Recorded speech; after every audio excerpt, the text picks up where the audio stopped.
สมัครรับเลือกตั้งสมาชิกสภาแห่งชาติเขต23และสมาชิกสภาประชาชนแขวงสุทธิหาเคลื่อนไหวพบปะผู้มีสิทธิเลือกตั้งอยู่เมืองเซปูนในวันที่8กุมภาพันธ์2026ซึ่งเป็นมื้อที่4ของการเคลื่อนไหวลงพบปะและโฆษณาหาเสียงของผู้สมัครรับเลือกตั้งเป็นสมาชิกสภาแห่งชาติสุทธิ10ประจำเขตเลือกตั้ง43แขวงชนเขตและสมาชิกสภาประชาชนแขวงสุทธิหาได้ลงโฆษณาหาเสียงและเสนอตนต่อผู้มีสิทธิเลือกตั้งอยู่เมืองเซปูนรวมมี2จุด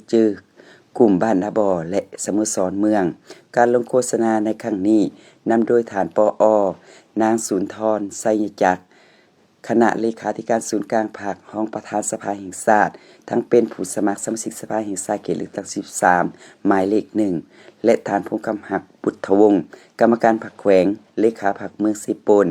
ผู้สมัครสมาชิกสภาประชาชนแขวงประจำเมืองสีปูนหมายเลข1พร้อมด้วยคณะได้ลงพบปะกับผู้มีสิทธิเลือกตั้งอยู่เมืองเซปูนการเคลื่อนไหวในครั้งนี้ได้แบ่งออกเป็น2จุดซูมคือจุดที่1อยู่บ้านนาบอ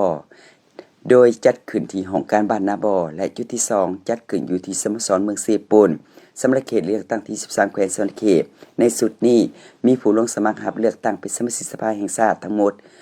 28ท่านหญิง7เพื่อคัดเลือกเอา21ท่าน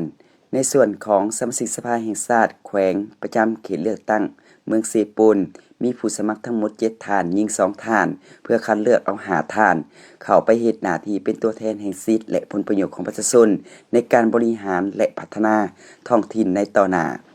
โอกาสนี้ท่านปริญญาเอกนางสุนทรไสยจักรได้นำเสนอนโยบายและแผนพัฒนาที่จะสืบต่อขับเคลื่อนเขตเลือกตั้งที่13ให้มีความก้าวหน้าในทุกด้านโดยเฉพาะแม่งการพัฒนาเศรษฐกิจสังคมและการปรับปรุงโครงหลังพื้นฐานขณะที่ท่านพงษ์คำหักบุตรวงศ์